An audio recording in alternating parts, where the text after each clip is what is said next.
Stek, hindi ko na matanggal. Halos maiyak ako sa frustration habang pilit na hinihila ang kumikinang na singsing sa palasingsingan ko. Putragis na yan, bakit ba kasi sinukat ko pa? Ang sabi ko sa sarili ko, silip lang, sukat lang saglit, tapos ibabalik din agad. Pero heto ako ngayon, parang taang hindi na maalis ang diamanting palamuti sa daliri kong payat. Ang hapdi na ng balat ko sa kakapiga at kakapilipit, pero ang gaga, ayaw matinag. Nagsimula ang lahat mga 20 minuto na ang nakalipas. 11:00 na ng gabi. Patay na ang karamihan sa ilaw ng El Verano Hotel, at ang mga staff na kagaya ko, dapat ay nasa mga bahay na namin, nagpapahinga. Pero heto ako, working student na uhaw sa dagdag kita, nagpapanggap na parte pa rin ng night shift housekeeping, kahit na ang totoo'y pinayagan lang ako ni Mang Carding, yung head ng maintenance, na maglinis ng isa sa mga suits. Palihim, syempre. Alam niyang gipit ako sa pambayad ng tuition fee ko sa susunod na linggo. Basta, Lira, anak, siguruhin mong walang makakaalam, ha? Lalo na si Ma'am Minerva, yung bagong hotel manager. Alam mo na, mahigpit yon. Bilin niya kanina. Kaya ito, dahan-dahan akong pumasok sa presidential suite. Grabe. Ang lawak. Parang mas malaki pa sa buong bahay namin sa probinsya. Ang bango, amoy mamahaling pabango na hindi ko alam kung anong pangalan. Malinis naman talaga, pero kailangan kong mag-effort para may maipakita kay Mang Carding na trabaho. Kinuha ko ang vacuum, pinunasan ang mga mesa, inayos ang mga unan sa sofa na parang ulap sa lambot. Hanggang sa napadpad ako sa banyo. Dios mio! Ang banyo nila, parang kwarto ko na sa laki. May bathtub na pwedeng languyan, may salamin na mula sahig hanggang kisam. At doon, sa ibabaw ng marmol na lababo, sa tabi ng mga bote ng lotion at pabango na mukhang ginto ang presyo, nakita ko siya. Ang sing-sing. Hindi siya magarbo sa disenyo, simple lang. Isang malaking diamante sa gitna na napapalibutan ng maliliit pang kumikinang na bato. Pero kitang-kita mo, kahit sa medyo madilim na ilaw ng banyo, na hindi to basta-basta. Sigurado akong milyones ang halaga nito. Sino ba namang matinong tao ang mag-iiwan ng ganito kamahal na alahas sa banyo? Baka nakalimutan lang ng nag-check out na bisita. Wow, yun lang ang nasabi ko. Parang may sariling isip ang kamay ko na dumampot dito. Ang bigat niya, pero sakto lang sa palad ko. Tapos, yung demonyo sa utak ko, bumulong, sukat mo lang, Lira. Wala namang makakaalam. At sinukat ko nga. Psst! Sakto. Ang ganda niya sa kamay ko. Para akong prinsesa sa Disney, kahit na ang suot ko lang ay kupasing staff uniform at sinelas na may butas na sa hinliliit. Napangiti ako, tinititigan ang daliri kong biglang nagmukhang mamahalin. Inikot-ikot ko pa ang kamay ko sa harap ng salamin, hinahayaan ang ilaw na maglaro sa kintab ng diamante. Sandali, nakalimutan ko ang tuition fee, ang pagod, ang takot na mahuli ni Ma'am Minerva. Sandali, naging si Lira na may karapatang magsuot ng ganito kagandang bagay. Ay, ano ba yan, Lira, nagde-daydream ka na naman, sita ko sa sarili ko, sabay tawa ng mahina. Kailangan ko nang ibalik to, baka mamaya, may biglang pumasok. Mahirap na. Sinubukan kong hugutin ang singsing. Ayaw. Ha? Hinila ko ulit, medyo mas malakas. Ayaw pa rin. Parang nakadikit. Nagsimula na akong kabahan. Teka lang, kalma. Huminga ako ng malalim. Baka masyado lang akong ninenerbiyos kaya sumisikip. Sinubukan kong pihitin ng dahan-dahan. Wala. Parang mas lalo pang humigpit. Hala, bulong ko. Nag-umpisa ng mamasa ang palad ko. Hindi. Kailangan matanggal to. Mas lalo kong hinila. Nagpupula na ang daliri ko. Masakit na. Pero mas nangingibabaw ang takot. Ano nang gagawin ko? Hindi pwedeng hindi to matanggal. Magnanakaw ang tingin sa akin nito. Isusumbong ako ni Mang Carding kay Ma'am Minerva, tapos si Sante ang abot ko, tapos wala na akong trabaho, wala na akong pambayad sa eskwela. Paano na si nanay? Diyos ko, tulungan niyo po ako, halos maiyak na pakiusap ko sa hangin, habang patuloy sa walang awang paghila. Naglagay ako ng sabon sa daliri ko, baka sakaling dumulas. Wala pa rin. Punyeta, lalo lang dumulas ang kamay ko pero ang singsing, kapit tuko. Narinig ko ang kalabog ng puso ko sa dibdib. Pawis na ako, hindi dahil sa paglilinis, kundi sa purong takot. Nanginginig na ang mga kamay ko. Naghahanap ako ng kahit anong pwedeng ipangsungkit, ipangtulak. Lotion. Sinubukan ko na. Langis? Saan ako kukuha ng langis dito? Bigla, may narinig akong yabag sa labas ng banyo. Malalaki, mabibigat na yabag. Papalapit. Nanlaki ang mga mata ko. Napatigil ako sa paghila. Napatingin ako sa pinto ng banyo na bahagya lang palang nakasara. Sino iyon? Security. Si Ma'am Minerva. Hindi, impossible. Wala namang dapat ibang tao dito. Dahan-dahang bumukas ang pinto. At tumambad sa akin ang isang lalaking matangkad, nakasuot ng itim na suit na halatang mamahalin. Ang buhok niya ay makintab at nakaayos pa, kahit gabi na. Ang mukha niya, parang hinulma ng anghel pero may sungay na nakatago. Gwapo, pero yung tipo ng gwapo na nakakatakot lapitan. At ang mga mata niya. Diyos ko, ang mga mata niya. Madilim, matalim, parang kayang basahin pati ang pinakatatago mong sikreto. Nakatitig siya sa akin. Walang emosyon. Tapos, dahan-dahang bumaba ang tingin niya sa kamay ko. Sa kamay kong may hawak na sabon at nakataas, kitang-kita ang kumikinang na singsing sa palasingsingan ko. Para akong binuhusan ng malamig na tubig. Nanigas ako sa kinatatayuan ko. Hindi ako makahinga. Hindi ako makapagsalita. Gusto kong magpaliwanag, gusto kong sabihing hindi ko ninakaw, na sinukat ko lang, na hindi ko na matanggal. Pero walang lumalabas na salita sa bibig ko. Anong ginagawa mo rito? Ang boses niya, malamig pa sa yelo. Kalmado pero may diin.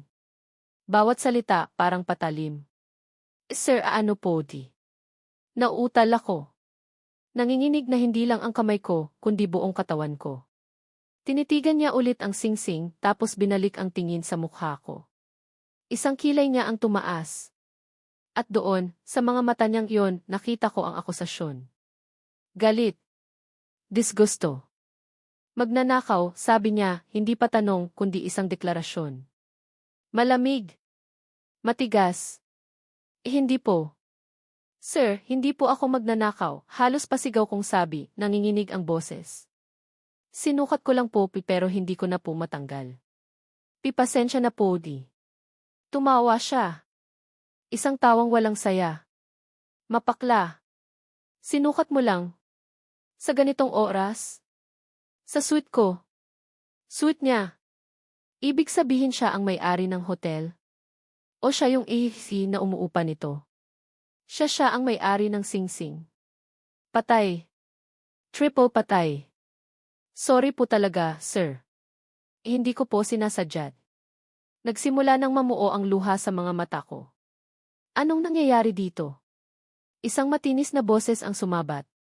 Si Ma'am Minerva, ang hotel manager. Hingal na hingal, kasama ang dalawang security guard. Siguro narinig nila ang boses ng lalaki o baka natawagan na sila. Nakita niya ako, nakita niya ang lalaki, tapos napatingin din siya sa singsing sa daliri ko. And Alvaro. Nako, pasensya na po kayo, bati ni Ma'am Minerva sa lalaki, puno ng pag-aalala ang boses. So, Alvaro pala ang apelyido ng demonyong to. At base sa reaksyon ni Ma'am Minerva, importante siyang tao. Ano pong ginagawa ng babaeng yan dito? Apparently, sabi ni Amy Alvaro, hindi inaalis ang masamang tingin sa akin, she was trying on a grandmother's ring. Without permission, of course. May halong sarkasmo ang key of course niya. Nanlaki ang mga mata ni Ma'am Minerva. Ano? Lira. Anong kalokohan to? Galit na galit ang tingin niya sa akin. Sabi ko na nga ba, may hindi tama sa batang to. Security, dalhin niyo yan sa opisina. Tatawag ako ng pulis. Pulis? Napasigaw ako. Ma'am, hindi po. Sir, maniwala po kayo, ibabalik ko po. Hindi ko lang po talaga matanggal. Umiiyak na ako. Pinipilit ko pa ring hilahin ang singsing, kahit alam kong wala ng pag-asa. Ang sakit na talaga ng daliri ko. Huwag ka nang magpaliwanag, Lira, sigaw ni Ma'am Minerva. Kitang-kita na ang ebidensya. Ang kapal ng mukha mo. Lalapitan na sana ako ng mga gwardya ng isang boses na mas matanda, pero puno ng otoridad, ang pumigil sa kanila. Sandali! Lahat kami napalingon sa pinanggalingan ng boses. Isang matandang babae, elegante kahit naka-nightgown lang at robe, ang dahan-dahang lumapit. May tungkod siya, pero diretso pa rin ang tindig. Ang mukha niya, mahinahon, pero may talas ang mga mata. Kamukha niya si Amy Alvero, pero mas mabait ang aura. Siguro, lola niya nga, gaya ng sabi niya kanina. Lola, sabi ni Amy Alvero, medyo lumambot ang ekspresyon, pero bakas pa rin ang inis. Tumingin ang matanda sa akin, mula ulo hanggang paa. Tinitigan niya ang singsing sa daliri ko, na ngayon ay namumula na at medyo namamaga na rin sa kakapilit kong tanggalin. Hindi siya nagsalita agad. Pinakiramdaman niya ang buong sitwasyon. Maam Felicidad, magalang na bati ni Maam Minerva. Pasensya na po sa abala. Itong empleyado po kasing ito. Itinaas ni Doña Felicidad, yun siguro ang pangalan niya, ang isang kamay, pinapatahimik si Maam Minerva. Tapos, bumaling siya sa apo niya. Silas, anak, anong nangyari? She was caught red-handed, Lola. With your ring, diretsong sabi ni Silas, ang mga mata ay bumalik sa pagiging kasing lamig ng yelo nang tumingin ulit sa akin. Napabuntong hininga si Doña Felicidad. Tumingin ulit siya sa akin, sa umiiyak kong mukha, sa nanginginig kong mga kamay. May kung anong kislap sa mga mata niya na hindi ko maintindihan. Hija, mahinahon niyang sabi. Anong pangalan mo? Lira po, sagot ko, sumisinghot. Lira, pag-ulit niya. Mukhang napasubo ka, ano? Tumingin siya sa daliri ko. At mukhang ayaw ka ng bitawan ng singsing na iyan. Hindi ako nakasagot. Tumango lang ako, patuloy ang pag-agos ng luha. Si Maam Minerva ay akmang magsasalita ulit, siguro para igiit na ipapulis ako, pero pinigilan ulit siya ni Doña Felicidad. Minerva, huwag ka munang tumawag ng pulis, sabi ng matanda. Silas, halika dito. Lumapit si Silas Alvero sa lola niya. May ibinulong si Doña Felicidad sa apo niya na hindi ko narinig. Nakita kong kumunot ang noo ni Silas, tapos parang nagulat, at pagkatapos ay parang hindi makapaniwala. Umiling-iling pa siya. Pero may sinabi ulit si Doña Felicidad, mas may diin na ngayon, at napabuntong hininga na lang si Silas, parang sumusuko.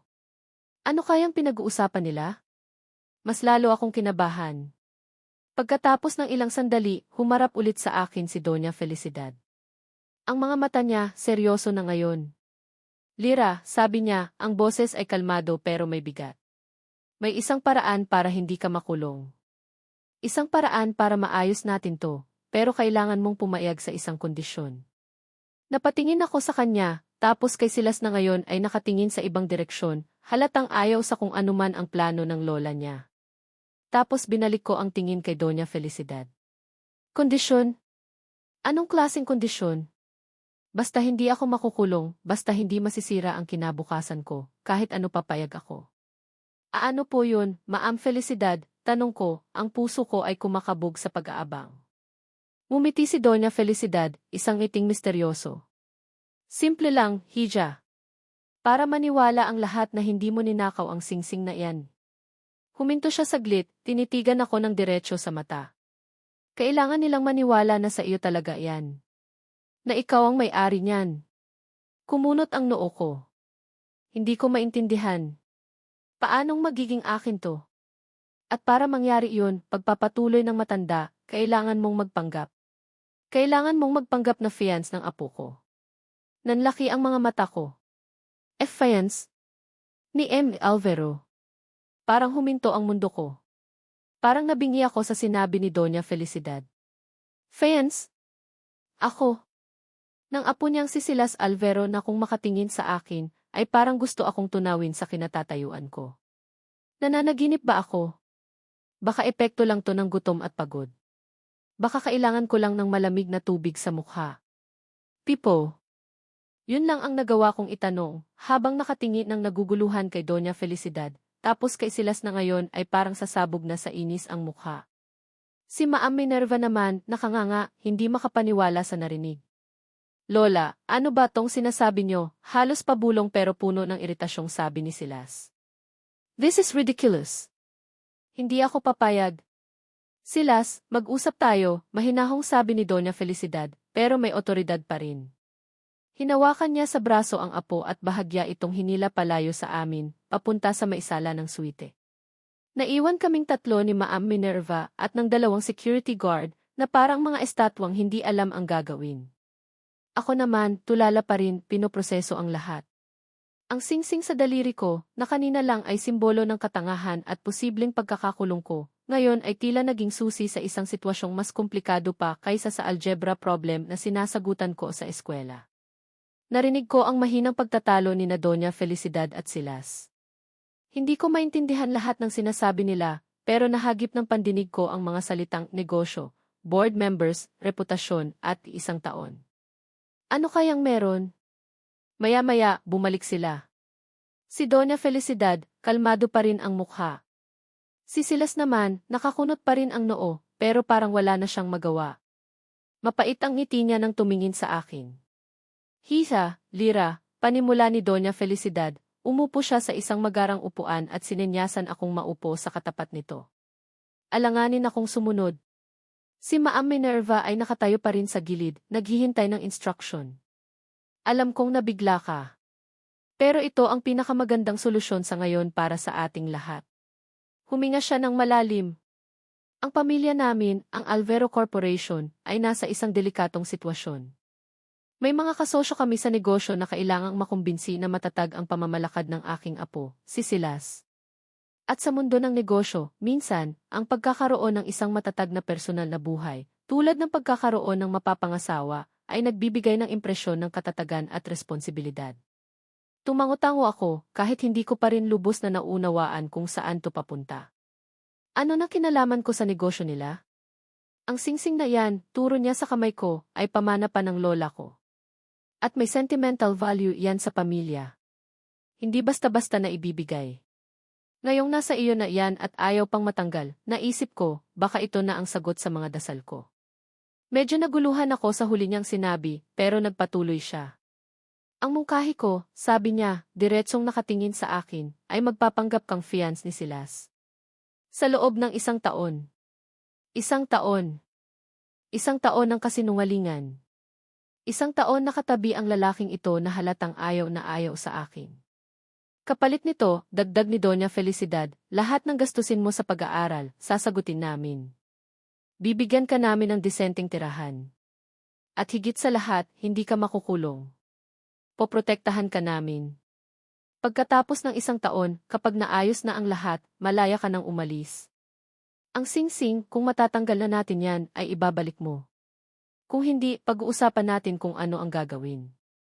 Natahimik ako. 1 taon. Ang kapalit ay ang kinabukasan ko, ang kalayaan ko.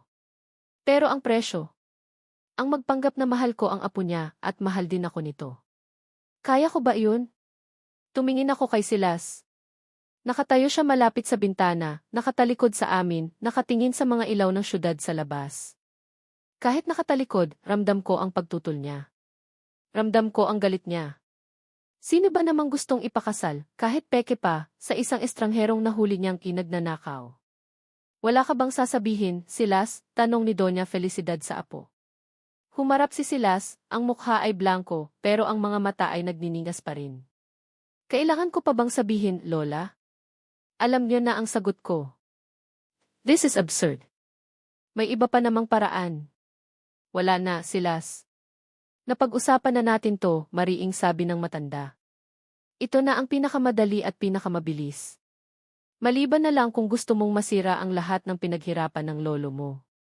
Isang matalim na tingin ang ipinuko ni Silas sa lola niya, bago na pabuntong hininga ng malalim.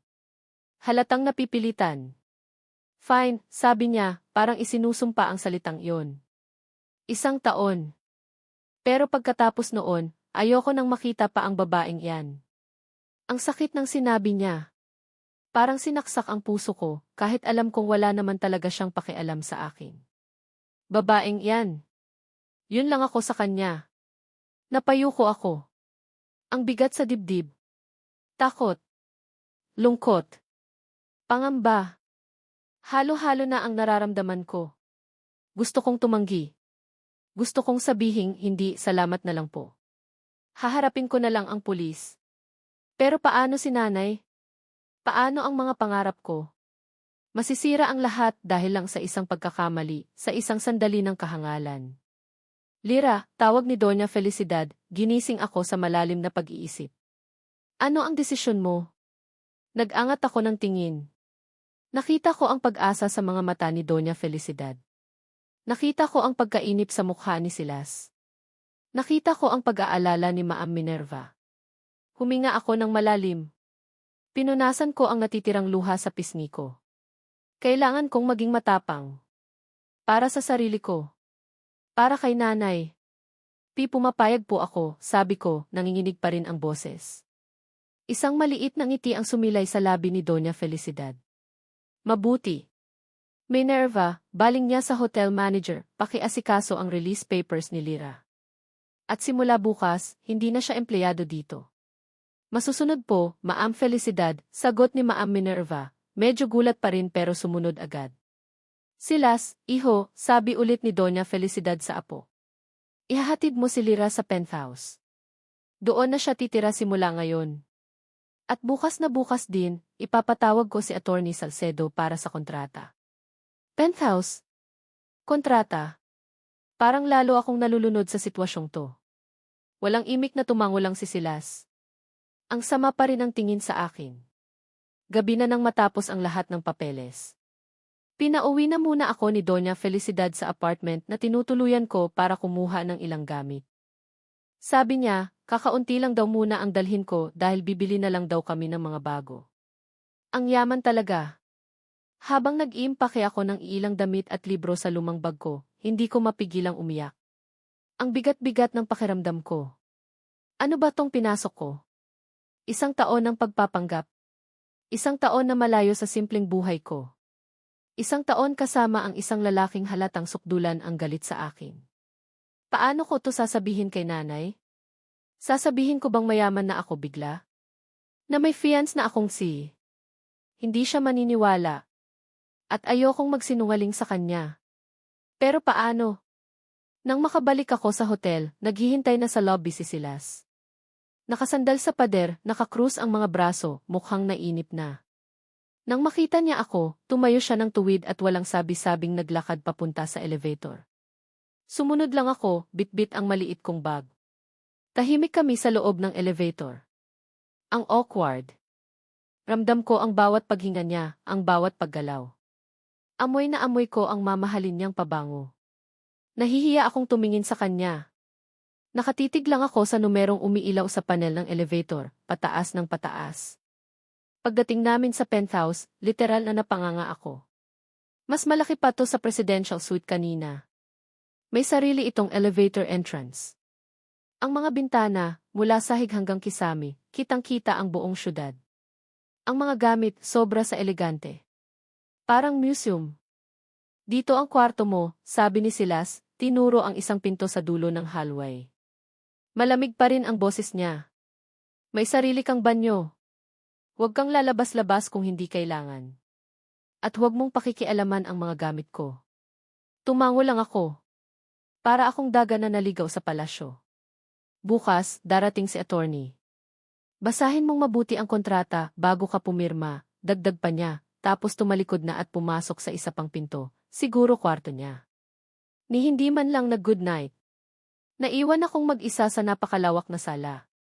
Napaupo ako sa sofa na parang ulap sa lambot. Niyakap ko ang bag ko. Pakiramdam ko, lalo akong naging maliit. Kinabukasan, dumating nga si Attorney Salcedo, isang matandang lalaking mukhang kagalang-galang. Kasama niya si Doña Felicidad. Si Silas, nandoon din, nakaupo sa kabilang dulo ng mahabang mesa, walang imik. Inilatag ni Attorney Salcedo ang kontrata. Ang kapal. Binasa ko ang bawat pahina, kahit na ang ibang legal terms ay hindi ko maintindihan. Ang sabi doon, sa loob ng isang taon, kailangan kong gampanan ang papel ng tea-loving fiance ni Silas Alvero. Kailangan kong sumama sa mga business events, family gatherings, at kung ano pa mang okasyon na kailangan ang presensya ko. Bawal akong magkaroon ng ibang karelasyon. Bawal akong magkwento kahit kanino tungkol sa arrangement. Ang kapalit, sagot lahat ang tuition ko, may buwanang allowance ako na mas malaki pa sa isang taon kong sweldo sa hotel, titira ako sa penthouse, at may proteksyon ako laban sa anumang legal na kaso kaugnay ng insidente sa Sing Sing. Pagkatapos ng isang taon, kung nagampanan ko ng maayos ang lahat, tatanggap ako ng key final settlement, isang malaking halaga na pwede ko nang gamitin para magsimula ulit. At malaya na ako. Tumingin ako kay Doña Felicidad. Umiti siya sa akin. May tanong ka ba, Hija? Umiling ako. Kahit mayroon, parang wala na akong lakas ng loob magtanong. Parang napirmahan ko na ang kaluluwa ko sa demonyo. Kinuha ko ang ballpen.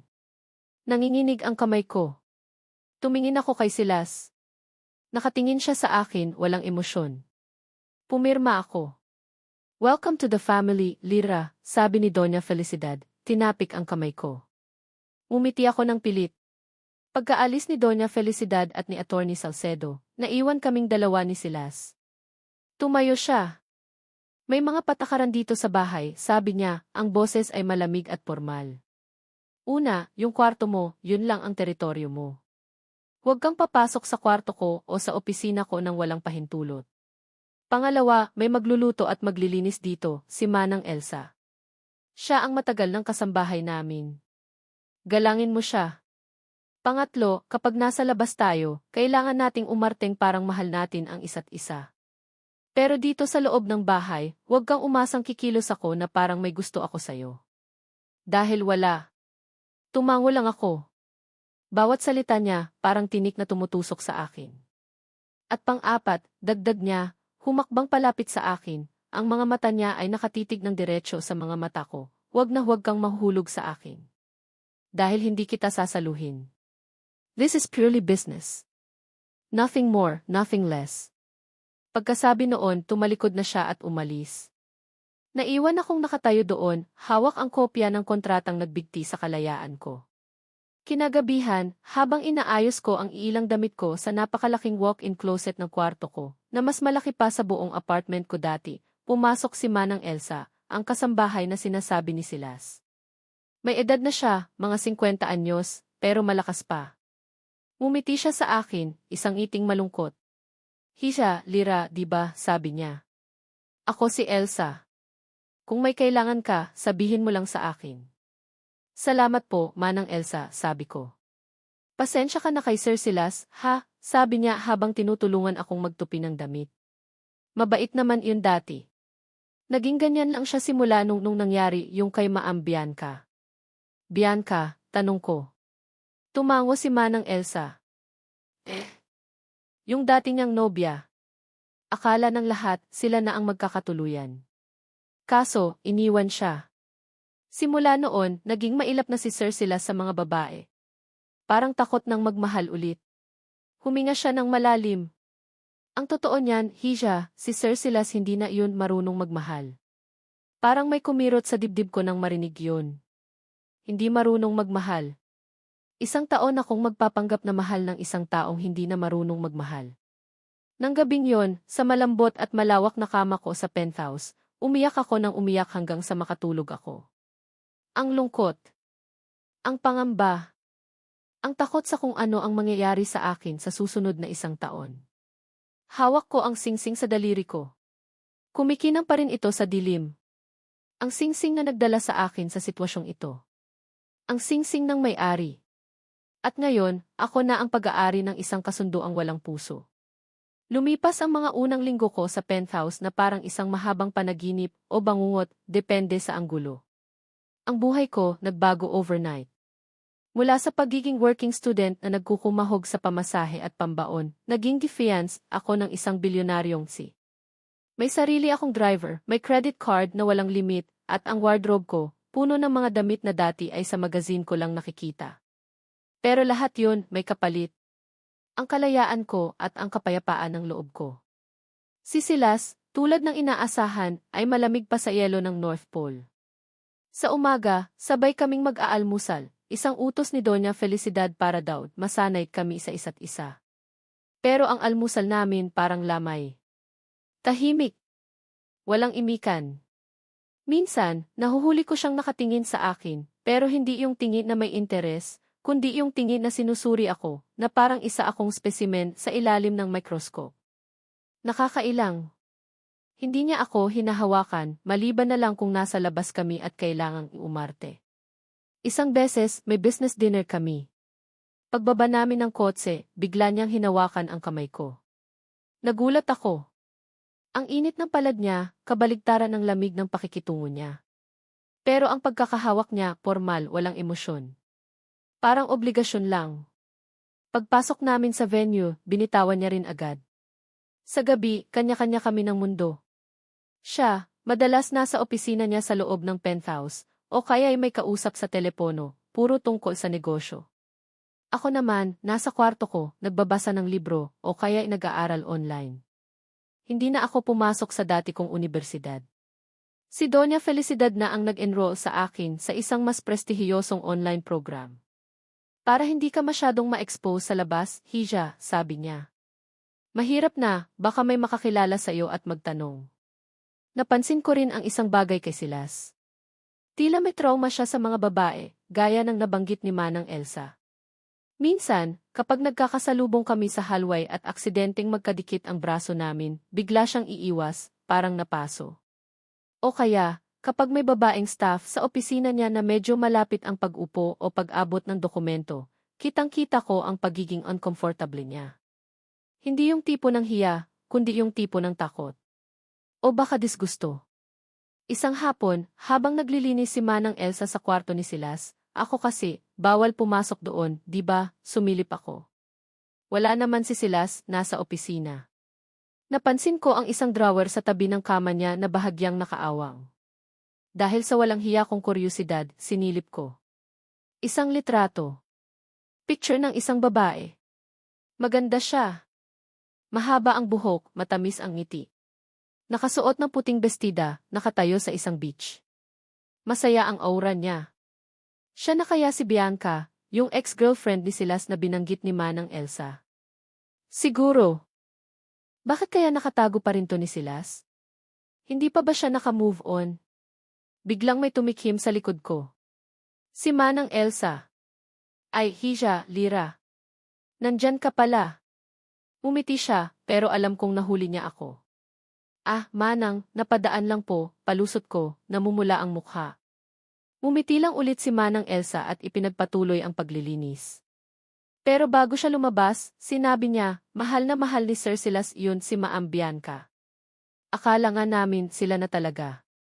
Simula noon, mas lalo akong naging curious tungkol kay Bianca. Sino ba talaga siya? Bakit sila naghiwalay? At bakit parang ang laki ng epekto niya kay Silas hanggang ngayon? Gusto kong tanungin si Silas, pero paano? Baka lalo lang siyang magalit sa akin. Isang gabi, hindi ako makatulog. Mga 2:00 na ng madaling araw. Bumaba ako para uminom ng tubig. Pagdaan ko sa tapat ng opisina ni Silas, narinig ko siyang umiiyak. Hindi ako sigurado. Mahina lang. Parang pigil na hikbi. Sumilip ako sa bahagyang nakaawang na pinto. Nakita ko siya, nakaupo sa sahig, sa dilim. Nakasandal sa bookshelf, yakap-yakap ang mga tuhod niya. At nga, umiiyak siya. Hindi yung hagulgol, pero kitang-kita ko ang paggalaw ng mga balikat niya. Diyos ko! Si Silas Alvero, ang kinatatakutang ang lalaking walang emosyon, umiiyak mag-isa sa dilim. Anong problema niya? Naaawa ako sa kanya, pero natatakot din akong lumapit. Baka isipin niyang nakikialam ako. Dahan-dahan akong umatras, bumalik sa kwarto ko. Pero hindi na ako nakatulog. Ang imahe niya na umiiyak, nakatatak na sa isip ko. Anong bigat kaya ang dinadala niya? May kinalaman kaya to kay Bianca? Ang sagot sa tanong ko, dumating ilang linggo pagkatapos noon. May charity event ang Alvero Corporation. Isang malaking gala night para sa mga ulila. Siyempre, bilang gift-fiance ni Silas, kailangan kong sumama. Pinaghandaan ako ni Doña Felicidad. May sikat na designer na gumawa ng gown ko, may makeup artist, may hairstylist. Para akong artista. Pagdating namin sa venue, lahat ng mata nakatutok sa amin. Si Silas, gwapong-gwapo sa suot niyang tuksedo. Ako naman, sa emerald green gown ko na maislit hanggang hita. Inakbayan ako ni Silas, yung tipong pang showbiz lang. Ngumiti siya sa mga kamera, pero ang mga mata niya, malamig pa rin. Relax, bulong niya sa akin, nang mapansin siguro ang panginginig ko. Just smile and wave. Sinubukan kong umiti, pero ang hirap. Ang daming tao, ang daming flash ng kamera. Parang nasusuka ako sa kaba. Nagsimula na ang program. Mga talumpati, mga presentation. Si Silas, umakyat sa stage para magbigay ng welcome remarks. Habang nagsasalita siya, hindi ko maiwasang humanga. Ang galing niyang magsalita. Karismatiko.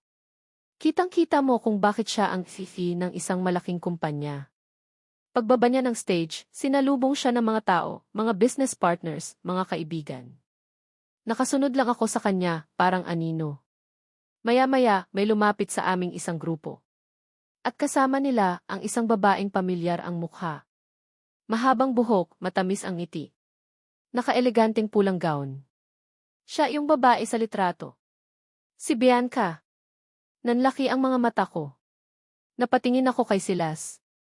Nakita ko ang pagkagulat sa mukha niya, pero saglit lang. Agad itong napalitan ng formal na ngiti. Silas! It's been a long time, bati ni Bianca, ang boses ay malambing. Lumapit siya kay Silas at niyakap ito. Sa harap ng maraming tao. Sa harap ko. Parang may kung anong tumusok sa dibdib ko. Selos? Siguro. O baka gulat lang. Hindi ko alam. Basta, ang sakit. Si Silas, parang natigilan saglit, bago niya tinapik ng bahagya ang likod ni Bianca. Bianca. Good to see you. You look stunning. Stunning. Yun ang sinabi niya. Sa akin, smile and wave di lang. Yuto, Silas, sagot ni Bianca, kumikislap ang mga mata. I heard you're doing great. And congratulations on your engagement. Tumingin siya sa akin, isang ngiting hindi ko mabasa kung totoo o plastic. You must be Lyra. I'm Bianca. Inilahad niya ang kamay niya. Alanganin akong nakipagkamay. Hello. It's a small world, isn't it? Sabi pa ni Bianca, ang tingin ay bumalik kay Silas. Maybe we can catch up sometime. For old times' sake.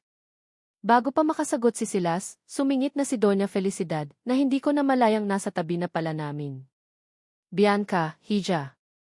It's nice to see you again. May diin ang bawat salita niya at ang ngiti niya ay pilit. Halatang hindi siya natutuwa sa presensya ni Bianca. Pasensya na, pero medyo busy pa kami ng apo ko. Marami pa kaming kailangang asikasuhin.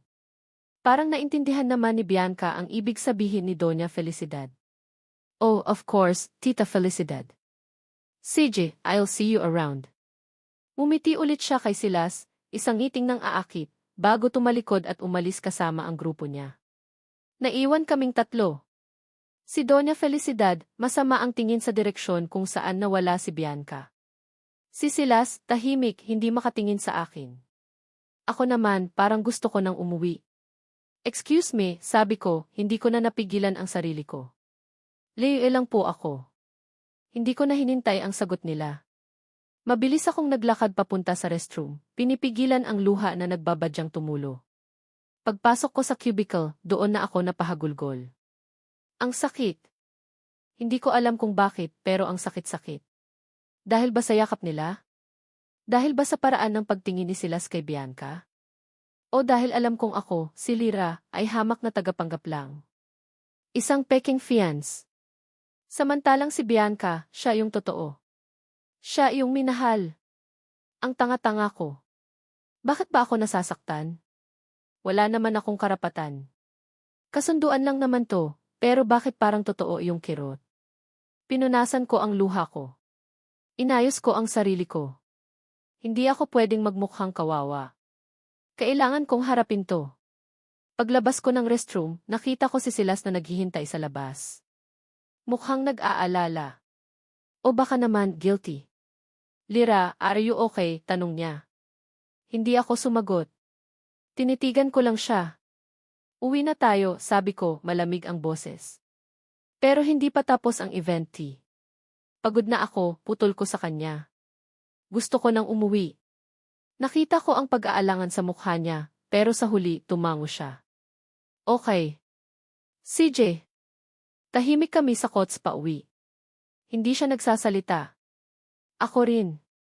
Nakatingin lang ako sa labas ng bintana, pinapanood ang mga ilaw ng syudad na dumadaan. Pero ang isip ko, lumilipad. Kay Silas. Kay Bianca. At sa nararamdaman kong selos na hindi ko dapat maramdaman. Pagdating namin sa penthouse, dumiretso agad ako sa kwarto ko. Hindi ko na siya nilingon.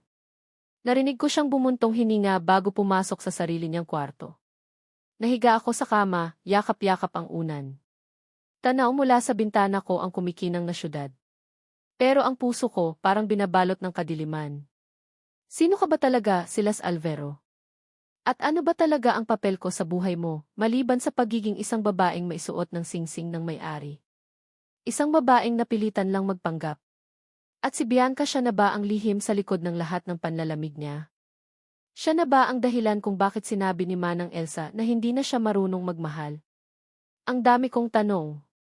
Pero isa lang ang malinaw sa akin ngayon, nasasaktan ako. At hindi ko alam kung bakit. Pagkatapos ng insidente sa charity event, mas lalong naging mailap si Silas sa akin. Para bang may invisible wall sa pagitan namin na mas lalo pang tumaas at kumapal. Kung dati ay may mga pagkakataong nagkakatinginan kami ng hindi sinasadya, ngayon, iniiwasan na niya talaga ang mga mata ko.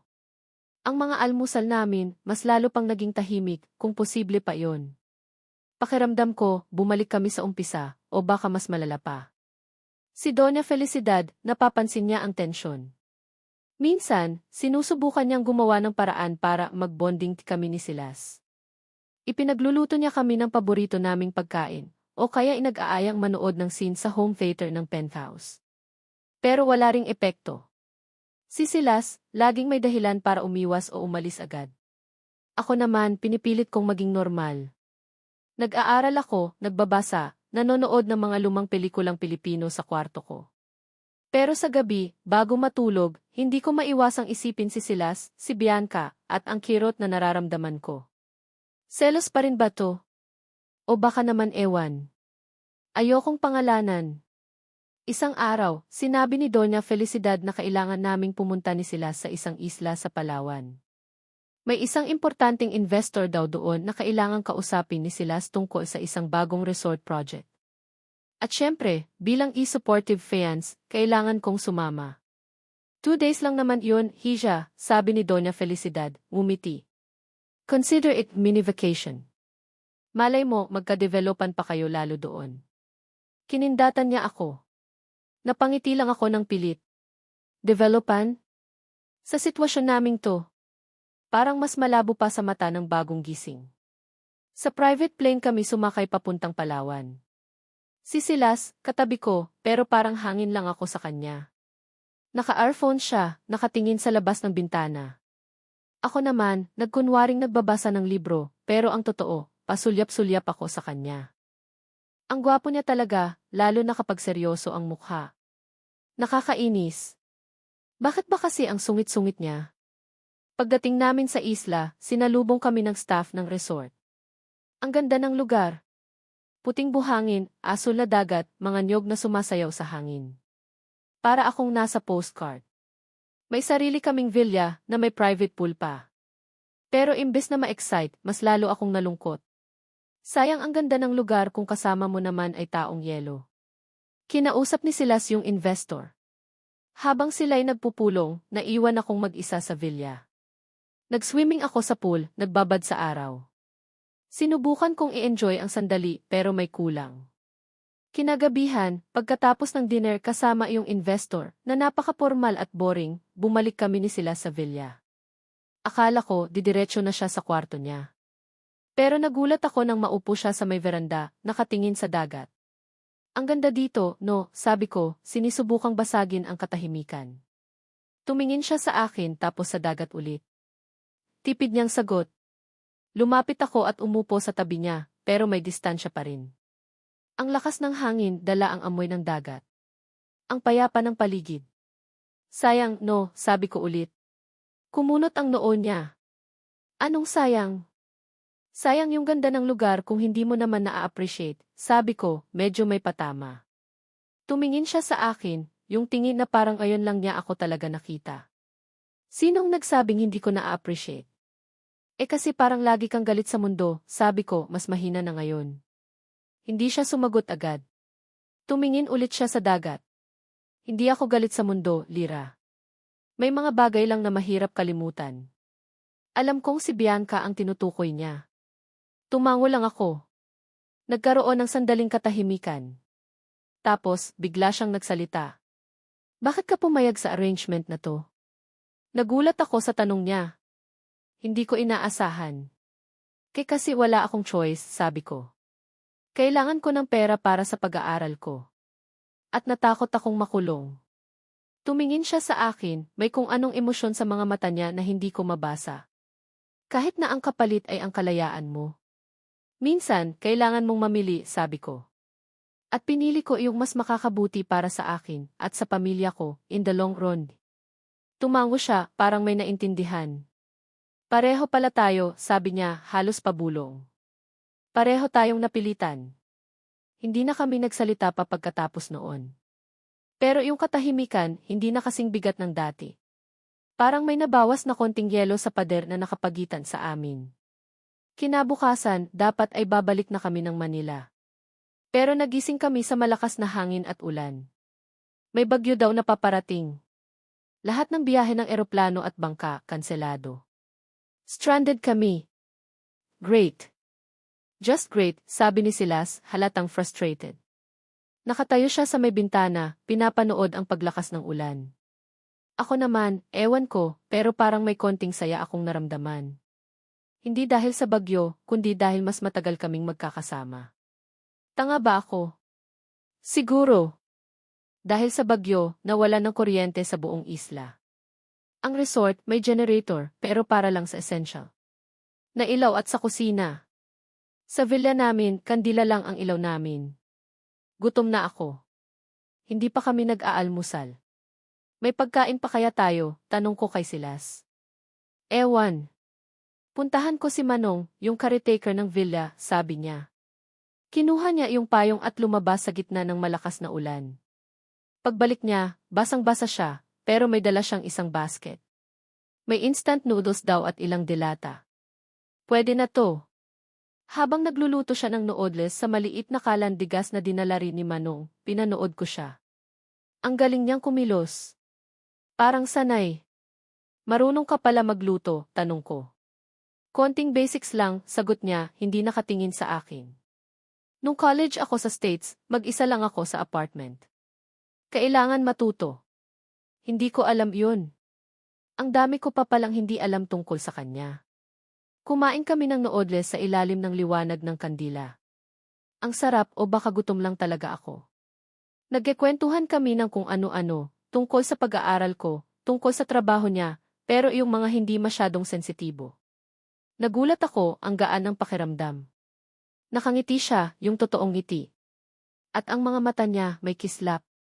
Alam mo, sabi niya, nung bata ako, pangarap ko maging chef. Talaga, gulat kong tanong. Bakit hindi mo tinuloy? Nagkibit balikat siya. Alam mo na. Pamilya. Negosyo. Expectations. Nalungkot ako para sa kanya. Ang dami niyang gustong gawin na hindi niya nagawa dahil sa responsibilidad. Lumakas pa lalo ang ulan at hangin. Nakakatakot na ang tunog sa labas. Biglang kumulog ng malakas, kasabay ng kidlat na nagpaliwanag sa buong villa. Napasigaw ako sa gulat at napatakip ng tenga. Naramdaman kong lumapit si Silas sa akin. Okay ka lang, tanong niya, may pag-aalala sa boses. Umiling ako, nanginginig pa rin. Takot talaga ako sa kulog at kidlat. Hinawakan niya ang kamay ko. Ang init ulit ng palad niya. Huwag kang matakot. Nandito lang ako. Tumingin ako sa kanya. Ang lapit ng mukha namin sa isa't isa. Kitang-kita ko ang mga mata niya na ngayon ay puno ng lambing. Hindi ako sigurado. Pero iba. Iba sa dating Silas na kilala ko. Dahan-dahan, inilapit niya ang mukha niya sa akin. Napapikit ako. At naramdaman ko ang labi niya sa labi ko. Unang halik, Malambot. Mabagal. Parang nagtatanong. Tumugon ako. Ang sarap. May halong tamis, may halong alat ng luha ko na hindi ko na malayang tumulo na pala. Luha ng ano? Takot. Saya. Ewan. Nang maghiwalay ang mga labi namin, pareho kaming hinihingal. Nakatitig lang kami sa isa't isa. Walang nagsasalita. Pero ang mga mata namin nag-uusap. Lirati. Bulong niya. Hinawakan ko ang pisngi niya. Si Lasdi. Niyakap niya ako ng mahigpit. Niyakap ko rin siya. Sa gitna ng malakas na bagyo, sa liwanag ng kandila, naramdaman kong ligtas ako. Naramdaman kong may pag-asa. Hindi ko alam kung anong nangyari. Hindi ko alam kung paano. Pero nang gabing yon, sa maliit na villa sa gitna ng isla, natulog kami sa iisang kama. Magkayakap. Walang nangyaring iiba, pero yung init ng katawan niya, yung tibok ng puso niya na naririnig ko, sapat na. Paggising ko kinaumagahan, wala na si sila sa tabi ko. Medyo humina na ang ulan pero makulimlim pa rin. Kinabahan ako. Baka panaginip lang ang lahat. Baka bumalik na ulit siya sa dating silas. Lumabas ako ng kwarto. Nakita ko siya sa veranda, nakatingin sa dagat. Nakatalikod siya, pero parang ang bigat ng aura niya. Silas, tawag ko. Humarap siya. Ang mga mata niya bumalik na ulit sa pagiging malamig. Parang walang nangyari kagabi. Mag-ayos ka na, sabi niya, ang boses ay formal. May darating na helicopter para sunduin tayo. Pwede na daw lumipad. Parang binuhusan ako ng malamig na tubig. Helicopter? Ganoon kabilis? Akala ko may nagbago na. Kay kagabi di. Simula ko, pero hindi ko alam kung paano itutuloy. Kalimutan mo na yung nangyari kagabi, Lira, putol niya sa akin, hindi nakatingin. It was a mistake. Dala lang yun ng sitwasyon. Ng bagyo. Ng takot. Isang pagkakamali. Yun lang pala yun para sa kanya. Tumango ako, pinipigilan ang luhang gustong kumawala. Naman. CJ. Mag-aayos na ako. Mabilis akong nag-ayos. Mabilis kaming sumakay sa helicopter. Tahimik lang kami buong biyahe. Pagdating namin sa Manila, dumiretso siya sa opisina niya. Ako, naiwan sa penthouse, mag-isa. Umiyak ako. Umiyak ako ng umiyak. Ang sakit. Mas masakit pa kaysa sa selos na naramdaman ko dati. Kasi umasa ako. Umasa akong baka yung silas na nakasama ko sa isla, yung silas na humalik sa akin, yung silas na yumakap sa akin, ay totoo na. Pero hindi pala. Pag-ibig na hindi na peke. Baka sa panaginip ko lang yun. O baka ako lang ang nag-iisip na hindi na peke yun. Para sa kanya, isang pagkakamali lang ang lahat. Hawak ko ang singsing sa daliri ko. Tinitigan ko to, ang singsing na nagdala sa akin dito. Ang singsing na naging saksi sa lahat. Pero ngayon, parang mas mabigat na siya dalhin. Dahil alam kong ang puso ko, hindi na lang basta nasasaktan. Ang puso ko, nagsisimula ng umibig. Sa isang taong hindi naman ako kayang ibigin pabalik. Pagkatapos ng pagkakamali sa isla, mas lalo pang naging komplikado ang lahat sa pagitan namin ni Silas. Ang dating yelo, naging bundok ng yelo na mas mahirap ng tunawin. Iniiwasan niya ako.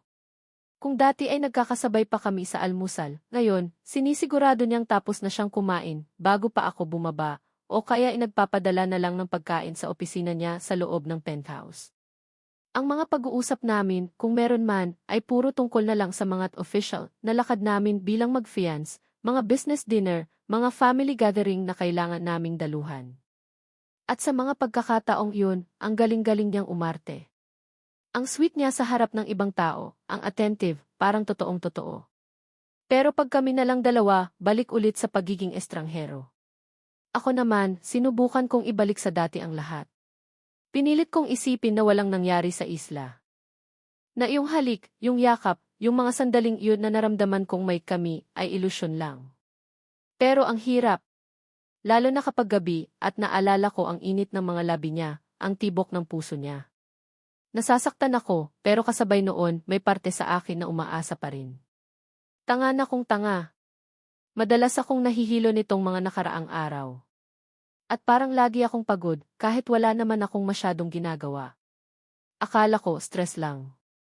O baka epekto ng puyat sa kaisip.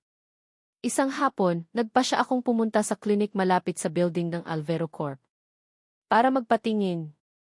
Medyo nahihiya akong sabihin kay Manang Elsa o kay Doña Felicidad. Ayokong mag-alala sila. Nag-commute lang ako para naman makalanghap ng ibang hangin. Nakakamiss din pala ang sumakay ng jeepney at makipagsiksikan.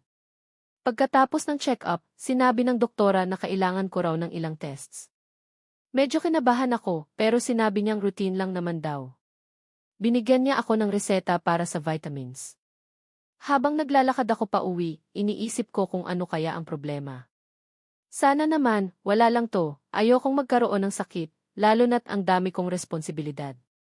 Malapit na rin ang finals ko sa online classes. Tumatawid ako sa isang pedestrian lane nang biglang.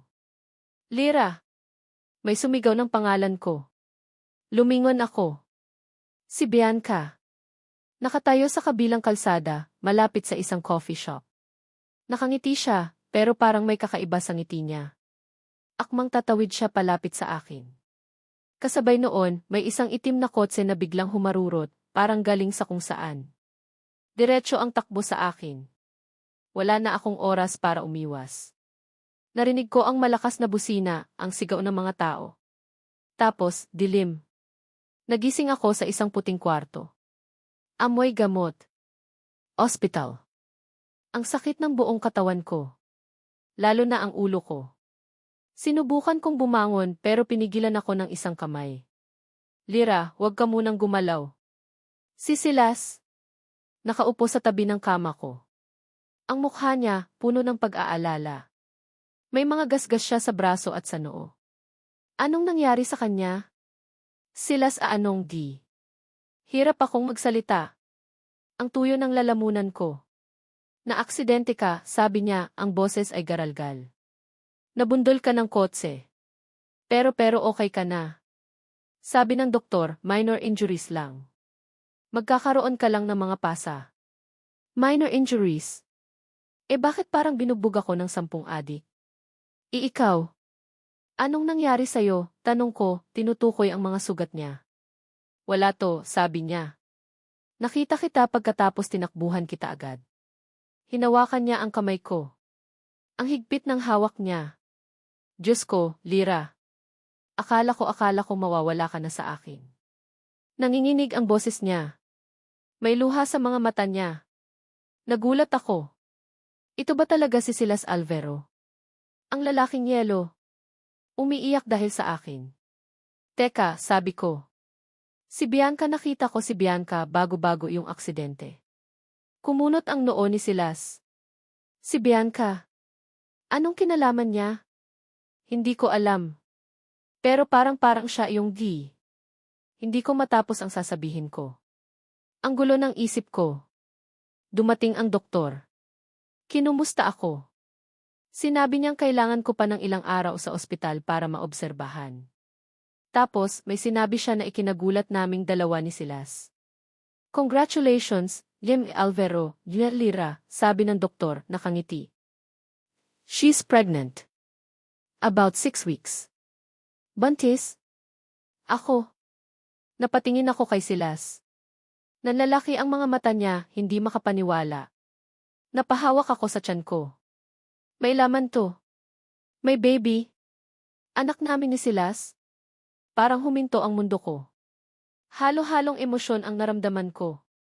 Takot. Gulat. Pero may konting saya. Magkakaanak kami. Si Silas, natahimik. Tapos, dahan-dahan siyang umiti. Isang ngiting abot hanggang tenga. Talaga, Dolce? Buntis siya. Yes, Yim Alvero. The baby is fine, despite the accident. Kailangan lang niyang mag-ingat at magpahinga, sabi ng doktor. Niyakap ako ni Silas.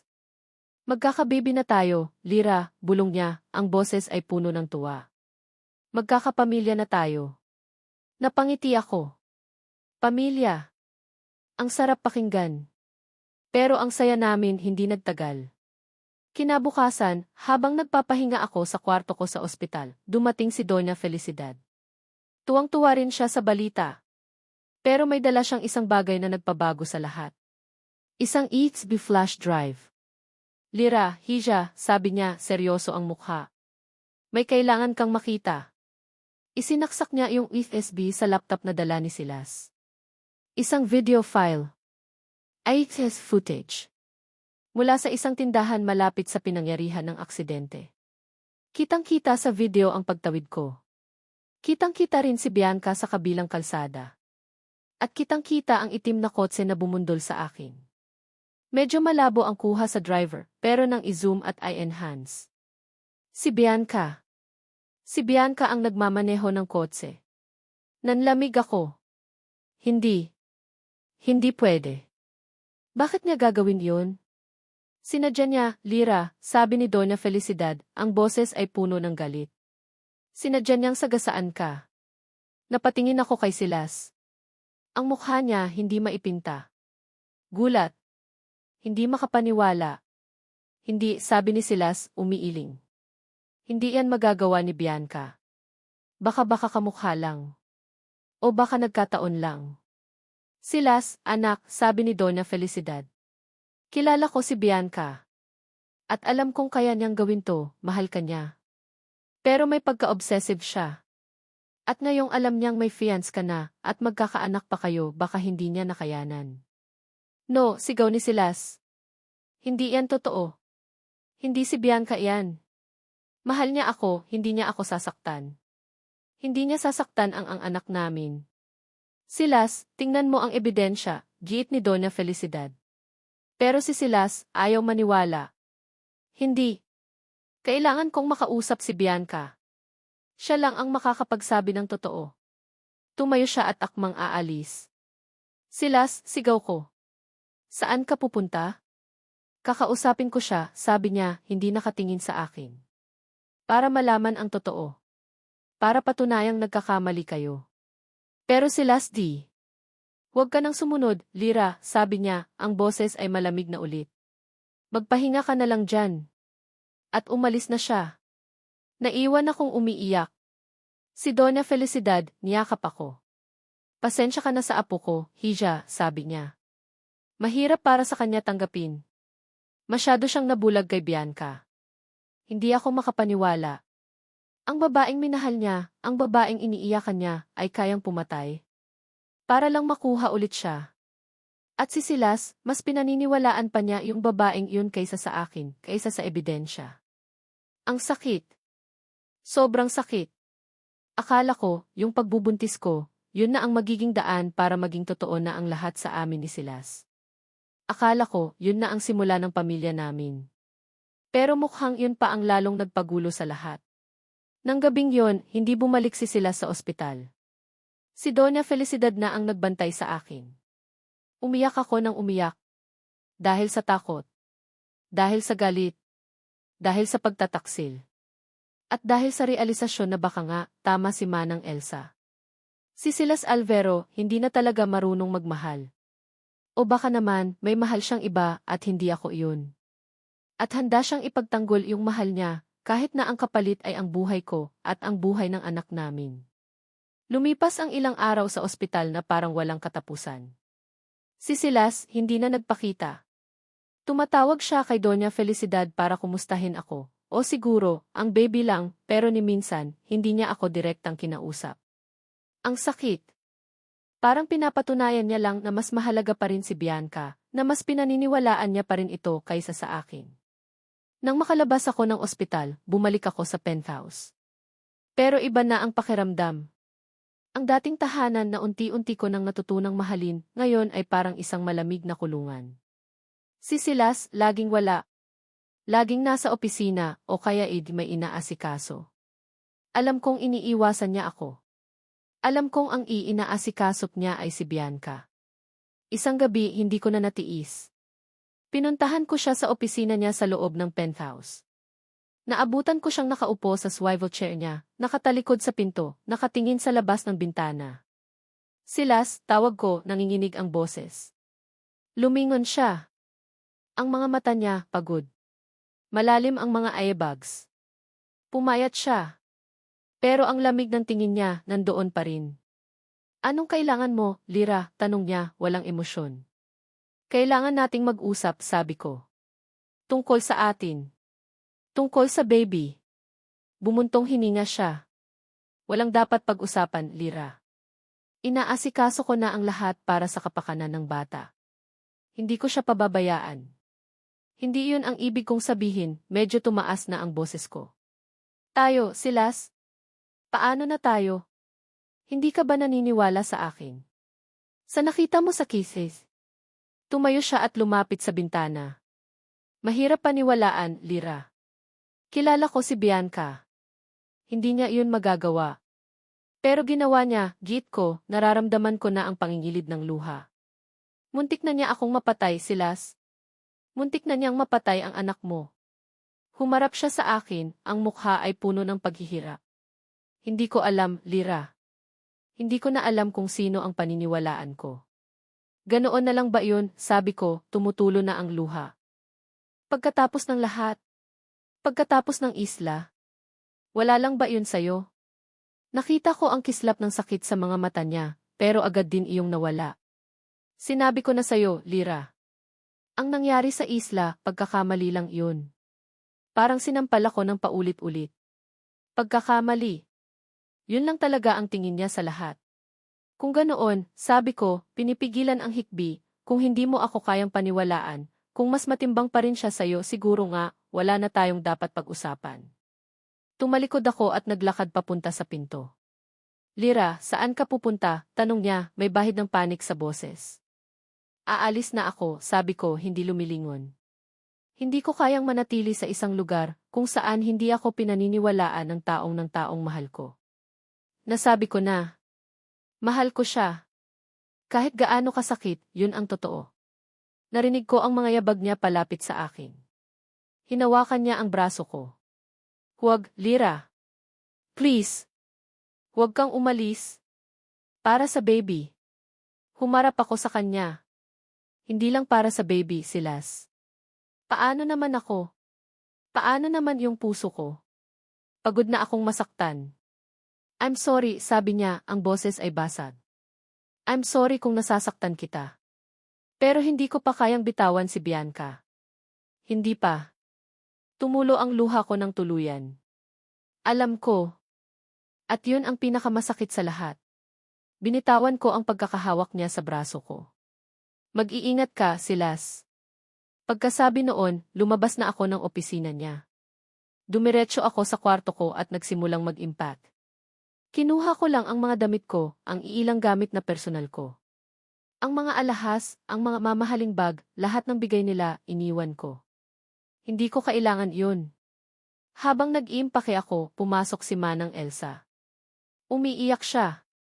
Hiya, Lyra, huwag ka nang umalis. Pag-usapan niyo pa ni Sir Silas. Niyakap ko si Manang Elsa. Salamat po sa lahat, Manang. Pero kailangan ko na pong umalis.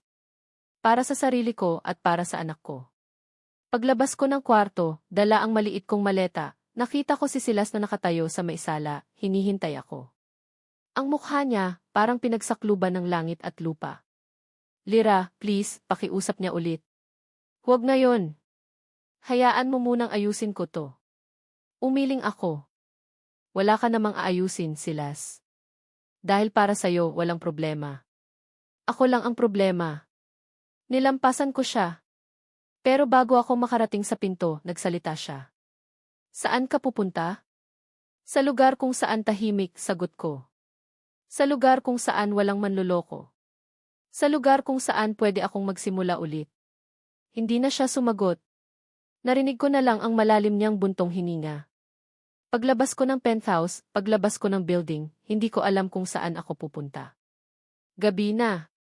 Umuulan pa. Niyakap ko ang sarili ko, pati na ang tiyan ko. Baby, magiging okay din tayo, bulong ko.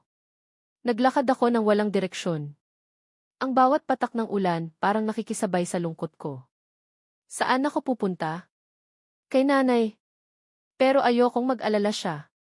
At ayokong makita niya akong ganito, talunan. Napaupo ako sa isang waiting shed, basang-basa na. Doon ako umiyak ng umiyak. Para akong batang nawawala. Biglang may tumigil na taxi sa harap ko. Bumukas ang bintana. Si Mang Carding, yung dating head ng maintenance sa El Verano Hotel. Lira, anong ginagawa mo dito? Basang-basa ka. Hindi ko alam kung paano, pero parang anghel siyang dumating. Tinulungan niya akong sumakay sa taxi. Dinala niya ako sa bahay nila. Ang asawa niya, si Aling Nena, mabait din, pinahiram nila ako ng tuyong damit, pinakain. Doon ako natulog ng gabing iyon sa maliit nilang sala. Kinabukasan, nagpasya ako. Uwi ako sa probinsya namin sa Girgiz. Esperanza. Doon, kasama si nanay, sisimulan ko ulit ang lahat. Para sa anak ko. Hindi ko na binalikan si Silas. Hindi na ako nagpaalam. Siguro, mas mabuti na yung ganito. Sa penthouse, naiwan si Silas na parang pinagsukluban ng langit at lupa. Pagkaalis ni Lira, napaupo siya sa sahig, sa mismong lugar kung saan sila huling nag-usap. Ang mga salita ni Lira, umuulit-ulit sa isip niya.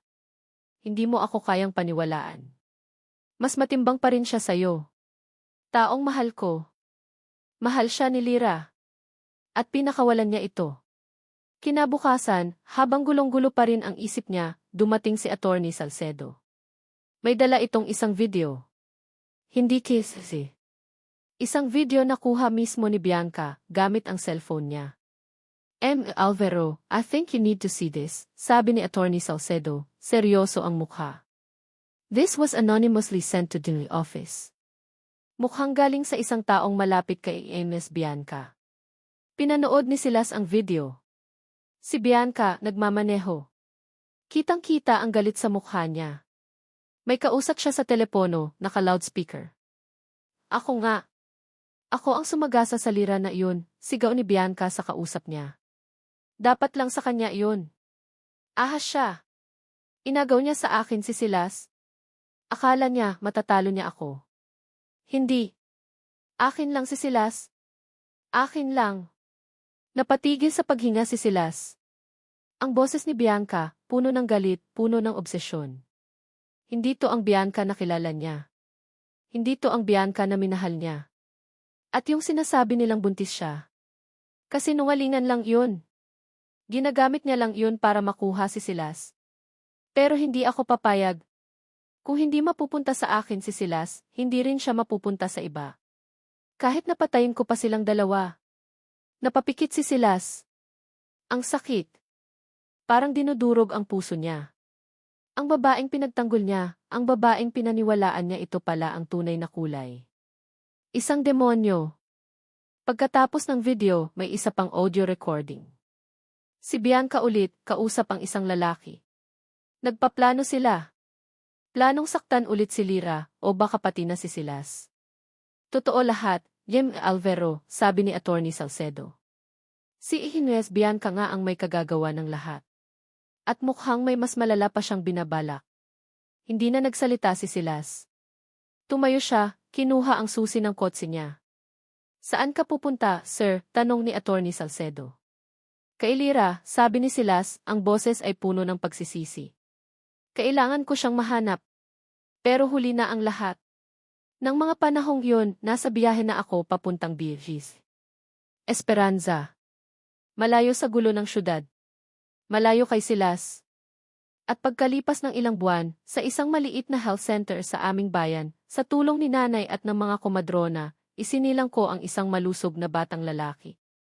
Ang mga mata niya, kamukhang-kamukha ng mga mata ni Silas. Ang pangalan niya, Sinag. Dahil siya ang liwanag sa madilim kong mundo. Pero sa pagsilang niya, wala ang ama niya sa tabi ko. Iniwan niya kami sa alon ng pagdududa. At hindi ko alam kung kailan o kung paano pa kami magkikita ulit. Isang taon. Isang taon na ang lumipas simula ng talikuran ko ang magulo at marangyang buhay sa Maynila at ang lalaking minahal ko pero sinaktan din ako ng lubusan. Dito sa Kyiv. Esperanza, sa piling ni nanay at ng anak kong si Sinag, unti-unti kong binubuo ulit ang sarili ko. Ang buhay dito, simple lang. Malayo sa ingay at polusyon ng syudad. Sa umaga, gigising ako sa tilaok ng manok at sa halik ni Sinag sa pisngi ko. Mag-aalmusal kami ni nanay ng mainit na pandesal at kape, habang si Sinag naman ay umiinom ng gatas niya. Pagkatapos, tutulong ako kay nanay sa maliit naming tindahan sa palengke.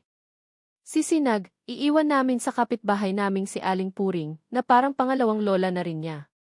Sa hapon, pag uwi namin galing palengke, ako naman ang mag-aalaga kay Sinag. Maglalaro kami sa bakuran, sa ilalim ng malaking puno ng mangga. Kakantahan ko siya, tuturuan ng mga bagong salita. Ang bilis niyang matuto. Ang bibo niyang bata.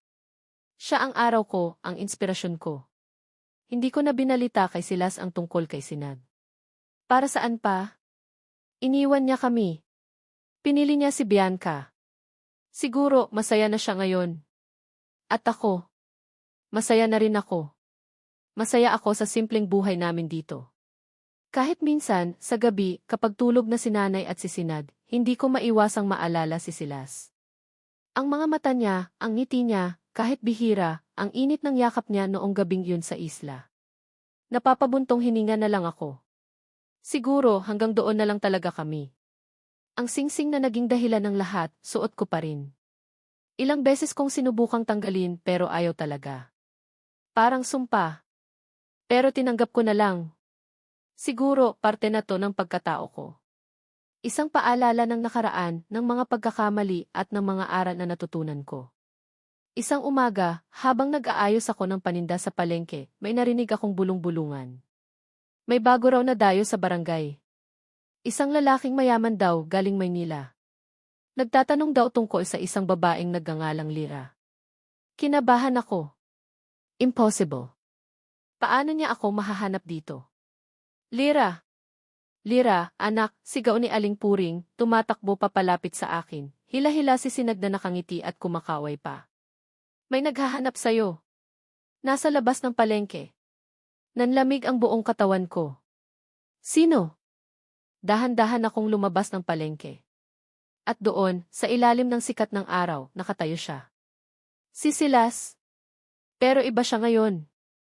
Hindi na siya yung sihi na naka-suit and tie. Nakasuot lang siya ng simpleng polo shirt at maong pants. Medyo magulo ang buhok niya. At sa mga mata niya, wala na yung dating lamig. May lungkot, may pagsisisi at may pag-asa. Hawak-hawak niya ang kamay ng isang batang babae, mga kasing edad siguro ni Sinag, na nakatingala sa kanya. Napatingin siya sa akin. At sa tabi ko, kay Sinag, na ngayon ay nakatitig din sa kanya, parang kinikilala ang mukha ng lalaking nasa harap namin. Walang nagsalita sa amin. Tanging ang ingay lang ng palengke ang maririnig. Lira, sabi niya, ang boses ay garalgal. Hindi ako sumagot. Nakatingin lang ako sa kanya, sa batang babae na kasama niya. Sino iyon? Anak niya kay Bianca. Ganoon kabilis? Siya si Sinag, tanong niya, ang tingin ay napunta kay Sinag. Tumango ako. Dahan-dahan siyang lumuhod para magpantay sila ni Sinag. Hi, Sinag, sabi niya, isang iting pilit. Ako si papa mo. Napatingin sa akin si Sinag, parang nagtatanong. Umiti lang ako sa kanya at tumango. Bumalik ang tingin ni Sinag kay Silas. At sa hindi ko malamang dahilan, umiti si Sinag at inilahad ang maliit niyang kamay kay Silas. Papa, ulit niya, medyo utal pa. Nakita ko ang pamumuo ng luha sa mga mata ni Silas. Hinawakan niya ang kamay ni Sinag at hinalikan ito. Anak, ako si Papa. Tumayo si Silas, hila-hila pa rin si Sinag. Humarap siya sa akin. Lira, pwede ba tayong mag-usap? Tumingin ako sa paligid. Lahat ng tao sa palengke nakatingin sa amin. Mga kapitbahay, mga kaibigan ni nanay. Parang eksena sa pelikula. Dito, tanong ko. Umiling siya. Gusto kong humingi ng tawad. Sa harap nilang lahat. Nagulat ako. Anong ibig niyang sabihin? Humarap si Silas sa mga tao. Huminga siya ng malalim. Mga kababayan ng BRGs. Esperanza, panimula niya, ang boses ay malakas at klaro. Ako po si Silas Alvero. At ako po ang lalaking nang iwan kay Lira at sa anak naming si Sinag. Narinig ko ang mga bulungan ng mga tao. Nakita ko ang pagkagulat sa mga mukha nila. Alam ko pong wala akong karapatang humarap sa inyo ngayon, lalo na kay Lira, pagpapatuloy niya. 1 taon ko siyang pinabayaan. 1 taon kong pinaniwalaan ang kasinungalingan ng ibang tao.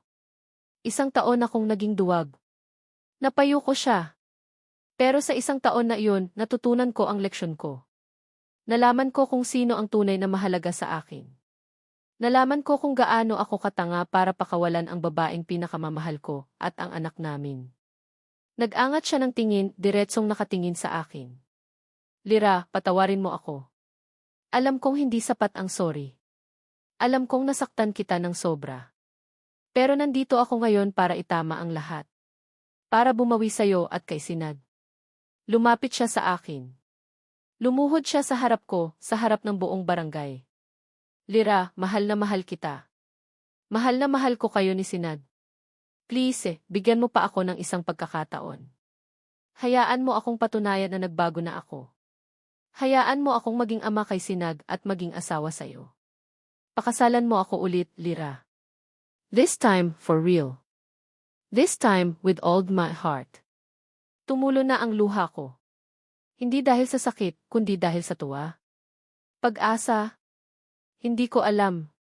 Ang puso ko, ang bilis ng tibok.